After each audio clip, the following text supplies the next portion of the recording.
Anda percaya bahwa dari hidung Anda keluar udara, keluar masuk,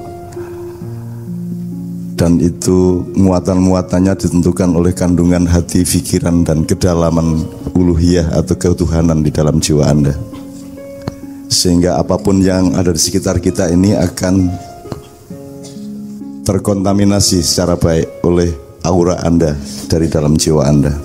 Oleh karena itu saya akan minta waktu mungkin sampai 1 jam untuk berupacara yang kita sebut gerbang wapal itu, yang kita sebut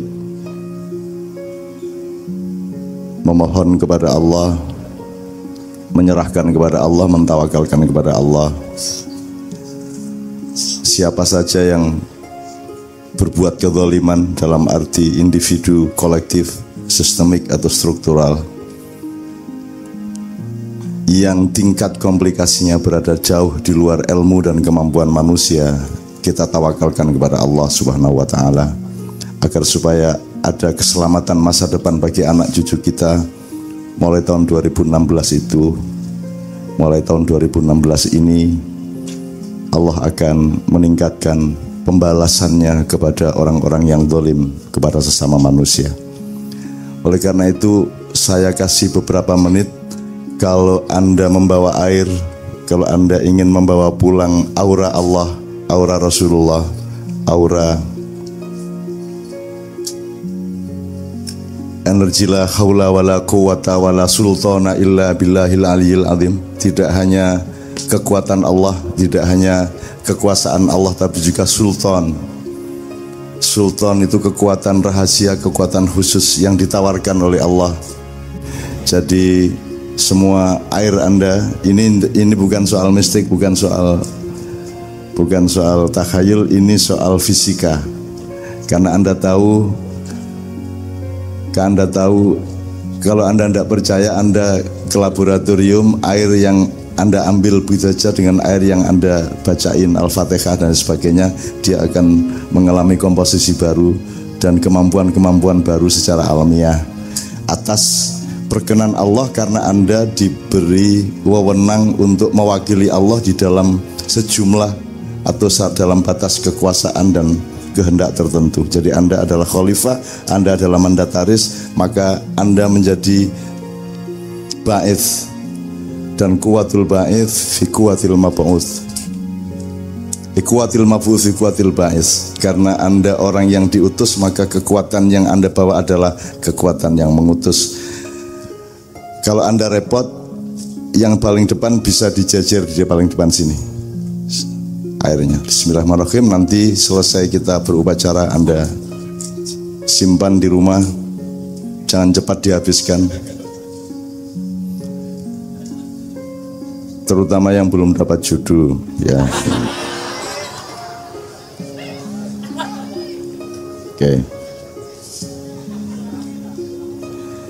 Yang sudah dapat jodoh, begitu airnya kita doain bersama-sama, dia terbuntu kemungkinannya untuk mendapatkan yang lain. Amin ya rabbal alamin.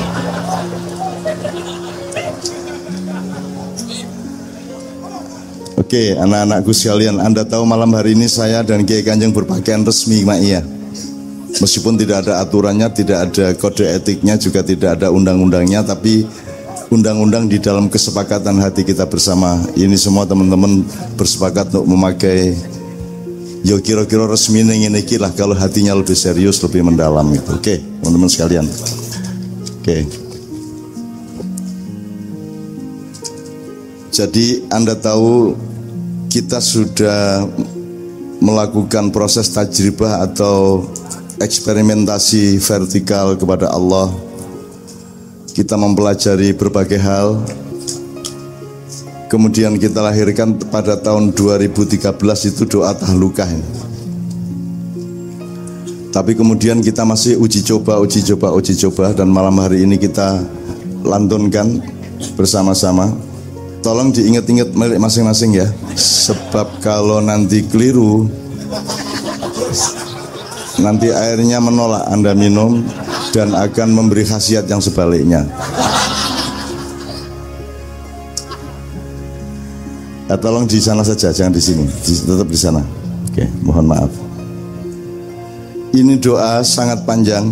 Oleh karena itu jamaah tidak kita bebani untuk membacanya apalagi menghafalkannya.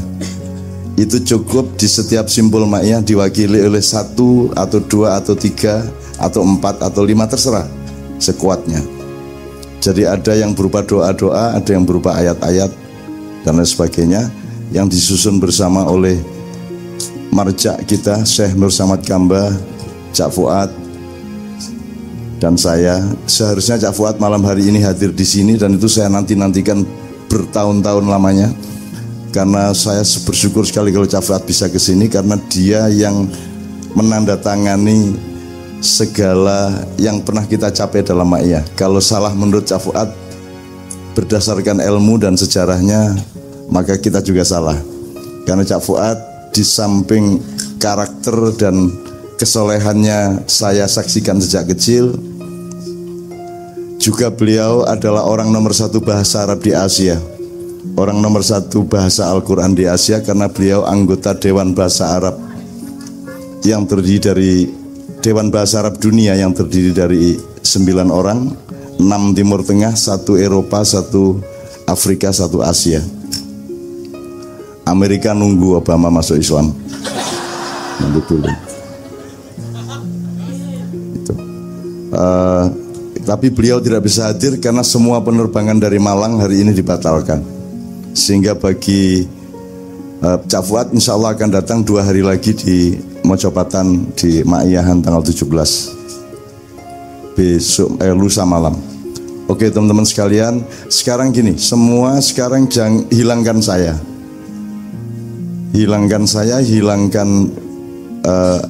Jadi saya sekunder. Sekarang konsentrasi apa yang sudah menjadi bagian dari diri Anda itu Anda lihat, Anda rasakan. Jadi kalau Anda pernah melihat pohon bergoyang kemudian masuk memori Anda, maka pohon bergoyang itu menjadi bagian dari diri Anda, sehingga dia menjadi diri Anda, ngerti ya?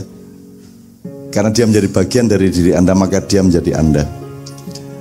Anda jadikan dia unik karena dia punya pohon itu, atau kambing disembelih waktu kurban, kemudian dengan kasih sayang tertentu sehingga dia mempersembahkan lehernya tanpa memberontak. Misalnya ya, dia sudah menyatu dengan entitas dan keseluruhan niat suci dengan nilai-nilai yang diterapkan oleh Allah. Kambing itu yang Anda lihat dan mungkin Anda menyembelihnya itu sudah menjadi bagian dari diri Anda. Nah sekarang seluruh yang pernah menjadi bagian dari diri Anda itu Anda jadikan fokus malam hari ini. Apakah di dalamnya Anda punya kebahagiaan? Apakah di dalamnya Anda punya optimisme? Apakah di dalamnya Anda menemukan kekecewaan? Anda menemukan penjajahan? Anda menemukan keteraniayaan? Anda menemukan bahwa Anda dikucilkan, bahwa Anda difitnah, bahwa Anda tidak difahami, bahwa Anda sunyi, bahwa Anda sepi, bahwa Anda macam-macam apa saja. Sekarang Anda coba menyatu dengan diri Anda sesuai dengan perjalanan sejarah Anda masing-masing. Pasti di dalam diri Anda itu ada Indonesia.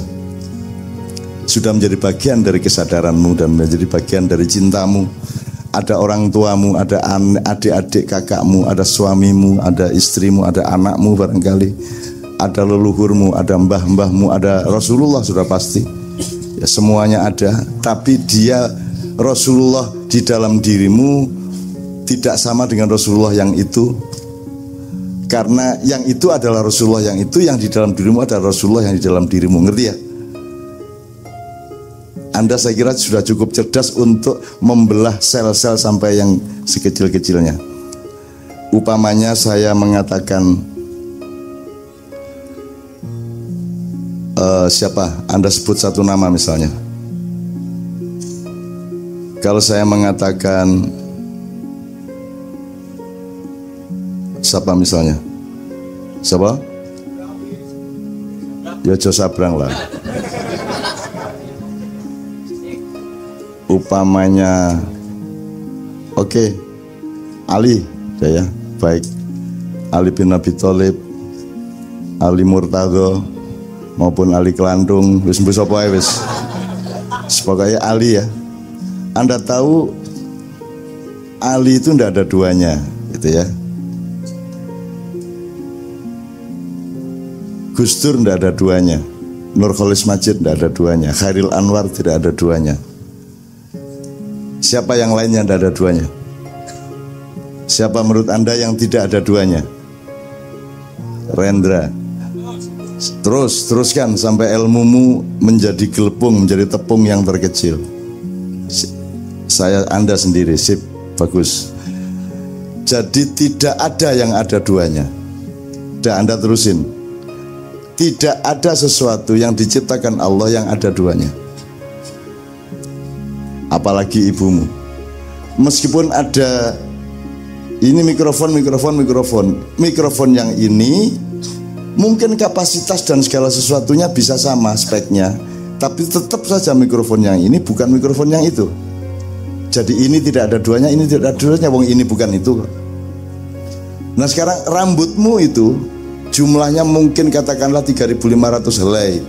Itu setiap helai itu tidak ada duanya, karena helai yang itu bukan helai yang sebelahnya. Jadi Allah yang akad tidak akan bisa tidak menciptakan sesuatu yang tidak akad. Gitu ya. Maka dirimu itu jangan mau diseragamkan. Tidak ada one man one food sebenarnya. Dirimu itu unik, dirimu itu tunggal. Karena Allah itu tunggal, maka dia menciptakan segala sesuatu tunggal, tidak ada duanya. Kalaupun ada 1, 2, 3, 4, 5 itu administrasi, administratif saja gitu ya. Ngerti maksud saya? Oke, sekarang temukan ketunggalanmu itu. Kemudian apa yang membuatmu bahagia, apa yang membuatmu cemas, apa yang membuatmu sedih dalam sejarahmu. Apakah itu menyangkut dirimu, keluargamu, lingkungan masyarakatmu, atau bangsamu, atau umat manusia di seluruh dunia. Sadarilah dan nikmatilah di dalam dirimu. Kemudian apa yang kira-kira masih berlobang-lobang harus didandanin, harus diatasi, harus dikasih solusi dan seterusnya. Anda daftari di dalam kesadaran dan ingatan Anda. Selama 1 jam ke depan ini, itu semua Anda lantunkan kepada Allah Subhanahu wa Ta'ala. Tidak perlu disebut satu persatu, cukup diwakili dengan 2 kata, yaitu ya dzal wabal. Ya dzal wabal. Ojo bawal. Nek bawal iku iwa gitu. Ya dzal wabal. Nah, jadi nanti jamaah itu minimum ya dzal wabal, apalkan bisa tahu itu. Sebab kalau jamaah ma'iyah yang latar belakang santri, yang santri itu paling 15%, 20%, terus kita suruh ngapalin 40 halaman Arab melengkung ono kecambai segala macam, pecah ndasmu ya. Jadi saya ingin memperingat Anda, yang ini biarkan dibaca oleh petugas-petugasnya. Petugasnya boleh 1 tok, boleh 2, boleh 3, tergantung. Malam hari ini 4 orang. Gitu ya. Nah Anda sebenarnya nanti kita bersama, sebenarnya yang harus yang sebaiknya Anda hafalkan sebenarnya Bismillahi a'udzubika ya dzal wabal. Bismillahi a'udzubika ya syadidal iqam. Bismillahi a'udzubika ya dzal adli wal qisti. Bismillahi Bismillahi sodakta 5 kali, baru innama amruhu idza arada syai'an ayyakula kun fayakun. Tapi ini pun menurut saya berat bagi jamaah. Utang gak bayar-bayar kon ngapal 05. Dari saya itu teman-teman sekalian, selama hidup saya itu mencari cara supaya Anda mudah dan ringan. Saya tidak akan berat-beratin Anda. Gitu ya. Jadi Anda kesini datang kan tidak ada kewajiban apa-apa, tidak ada syarat apa-apa, dan tidak saya ancam-ancam masuk neraka. Saya bahkan optimis Anda masuk surga gitu kan, sehingga Allah itu akhirnya nggak tega, ya wis gak apa-apa gitu. Sakno arek-arek iku wis kadung gelem lungguh sampai esuk kan gitu kan. Nah, jadi saya ingin mempermudah Anda, karena Rasulullah selama hidupnya selalu yasiru wala tu'asiru. Alangkah indahnya kalau seluruh bahan mentah dalam sebuah komposisi makanan itu senada. gitu ya. Jadi misalnya lontong sama toge senada enggak? Bisa enggak dicampur? Tambahin bumbu bisa ya? Itu. Kalau lontong dilumuri kopi senada enggak?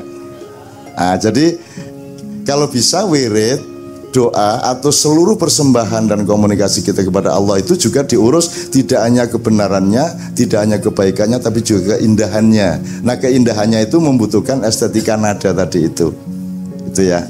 Nah, untuk itu kita membutuhkan keseragaman nada. Jadi di situ Anda boleh loncat-loncat kemanapun saja asal berada di dalam frame nada. Jadi kalau gaduh-gaduh, gaduh-gaduh, jangan dicampur gaduh-gaduh, campur kebab.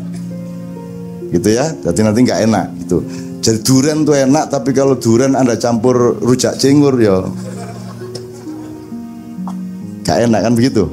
Nah, jadi hidup itu begitu lengkapnya, begitu indahnya. Oke. Nah, untuk soal nada ini, maka terus kita tentukan standarnya. Ada lagu yang sangat sederhana, tapi Anda juga tidak harus hafal lagu itu. Lha enak, tak gampang no koyok bayi kon. Terus karek ngenyut terus ngono tok wis. Terus gak perlu ngene, gak perlu ngono gitu ya.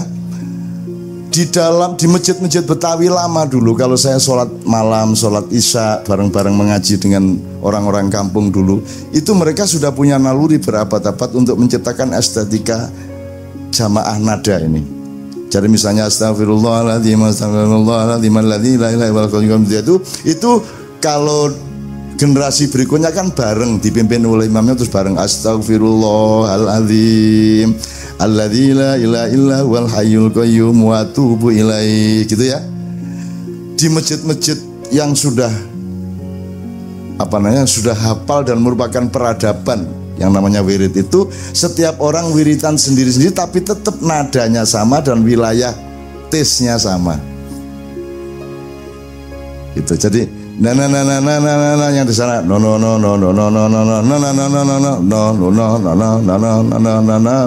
sama semua. Jadi tidak ada yang bareng, tapi seluruhnya itu merupakan jamaah nada, jamaah dari nuansa, jamaah dari dimensi estetik yang sama. Oke. Nah, sekarang nanti kita butuh ya dzal wabal, ya dzal wabal, ya dzal wabal. Tapi Mas Imam, Mas Islamianto nanti akan agak lengkap karena mereka Kiai Kanjeng, agak harus punya kerja yang lebih keras gitu kan. Jadi yang bismillahirrahmanirrahim ya dzal wabal, bismillahirrahmanirrahim ya syadidal iqab itu mereka lengkap. Tapi sampean ya dzal wabal tok nggak masalah. Nek ya dzal wabal yo gak iso mingkem wis pokoke melok ngene ya. Itu wis gak masalah. Kalau mingkem juga rasa-rasa dalam hatimu. Nek dalam hatimu gak turu wis gak masalah udah. Lah wis enak ara ya. Jadi saya itu ingin menciptakan dan mengaransir semua kemudahan dan kenikmatan hidup supaya Allah meneruskan kemudahan itu di dalam kehidupan Anda sehari-hari.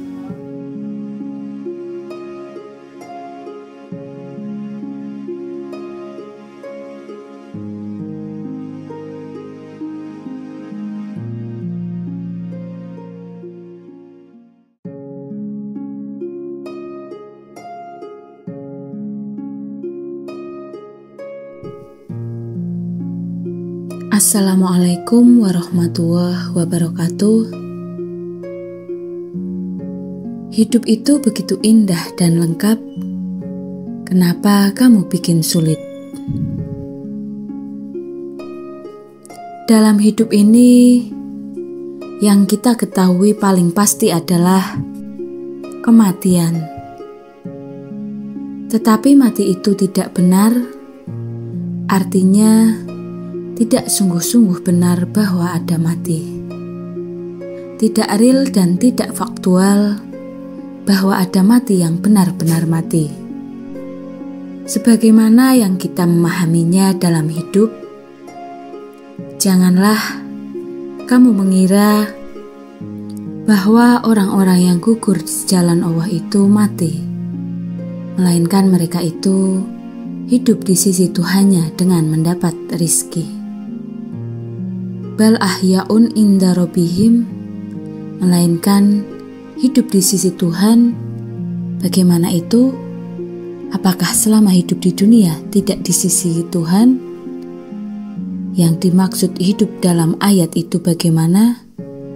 Hidup dalam dan dengan ekosistem apa dan bagaimana?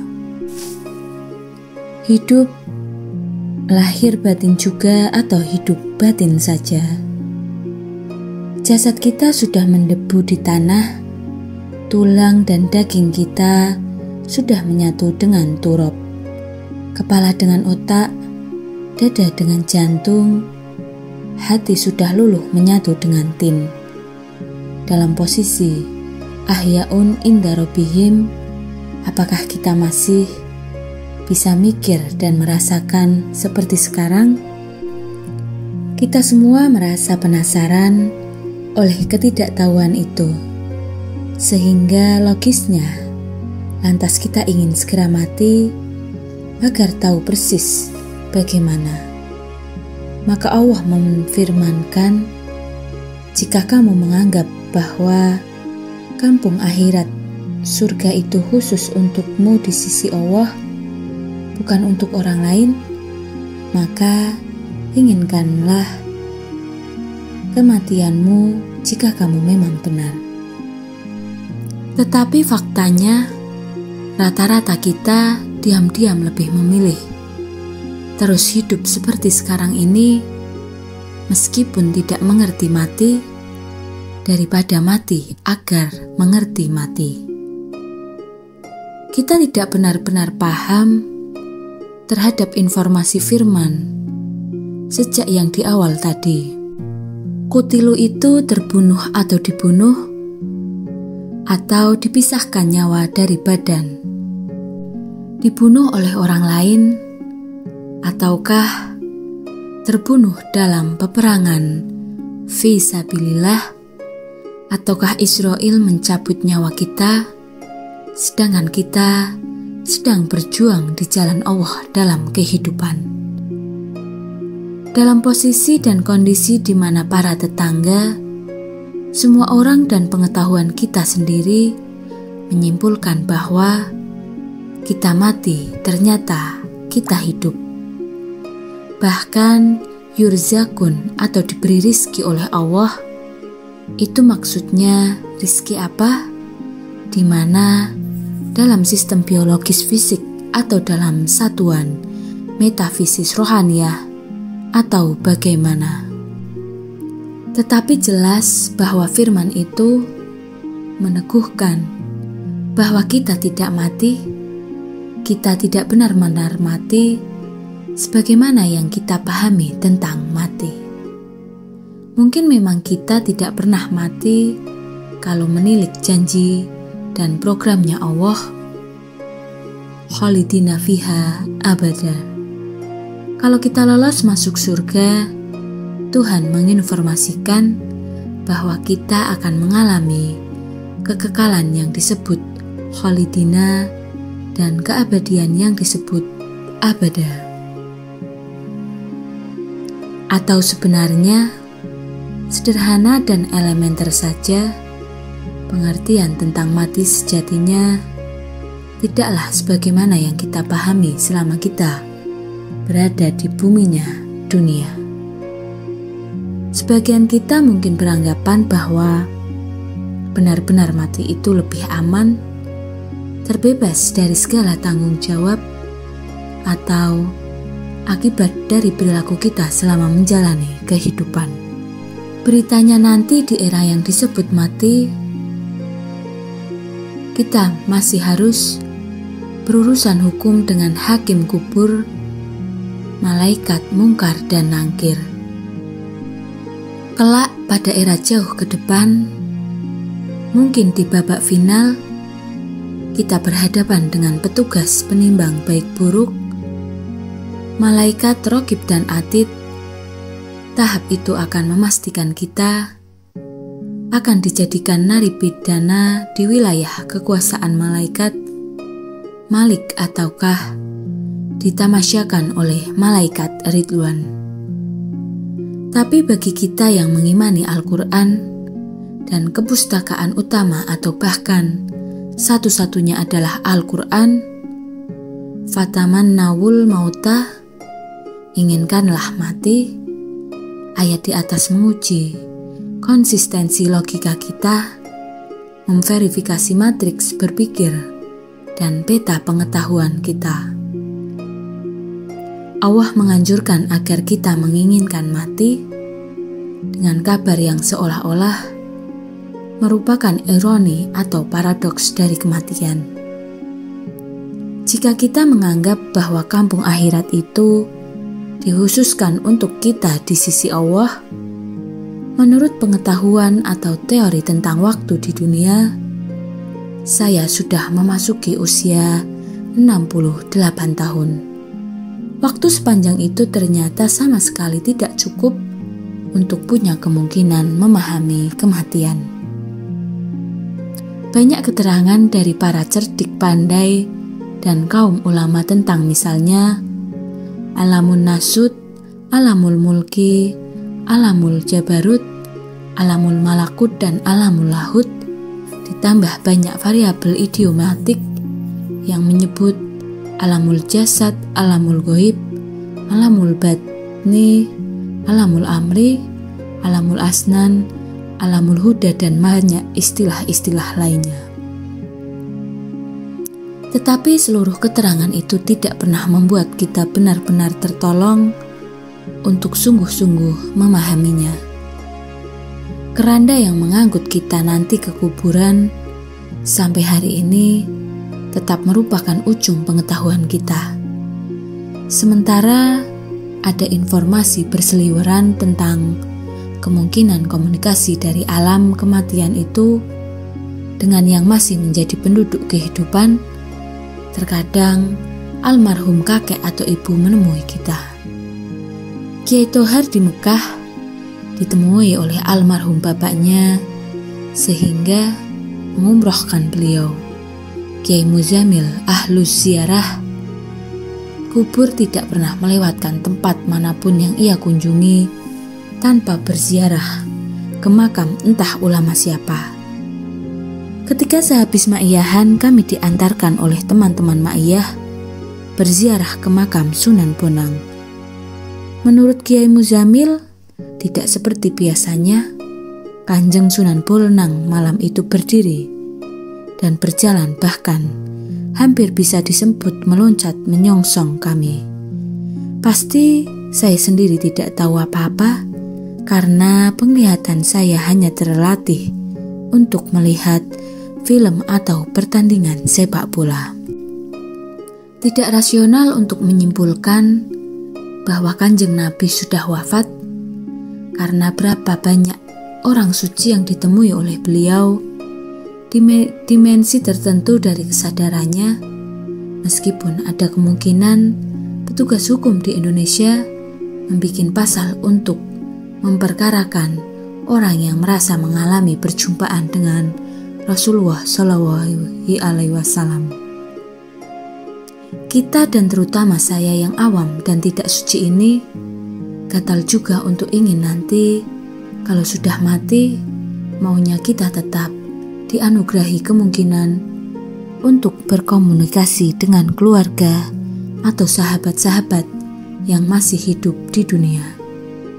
Entah untuk mengecek apakah istri kita kawin lagi, bagaimana perkembangan karir anak-anak kita, siapa presiden Indonesia kita itu, atau banyak keperluan lainnya.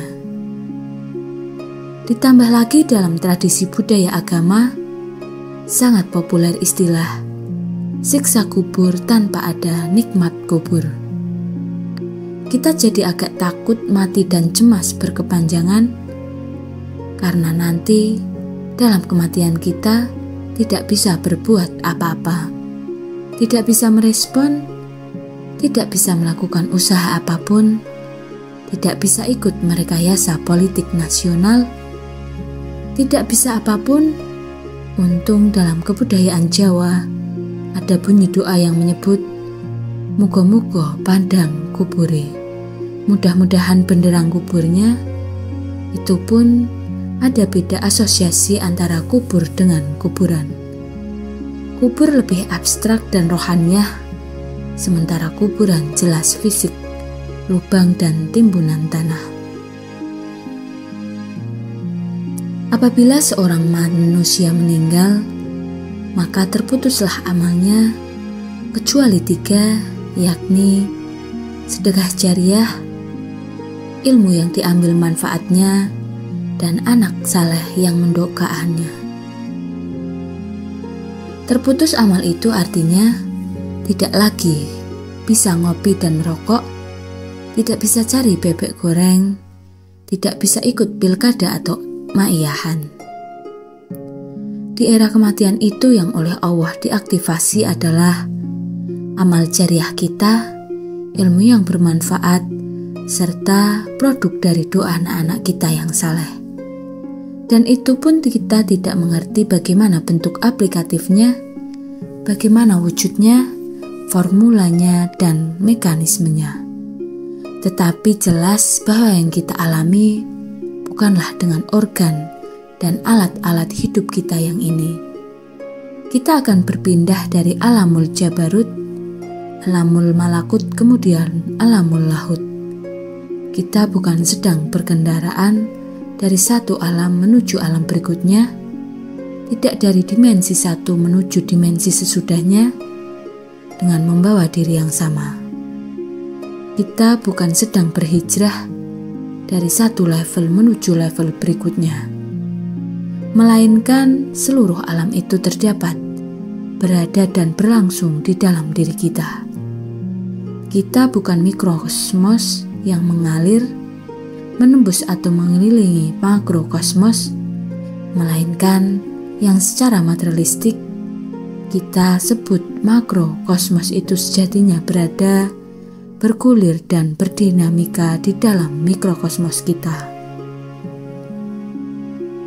Dengan kata lain, manusia adalah makrokosmos, lebih tepatnya makrokosmos kecil yang berada dalam kandungan kuasa dan cinta sang makrokosmos agung atau sang maha makrokosmos.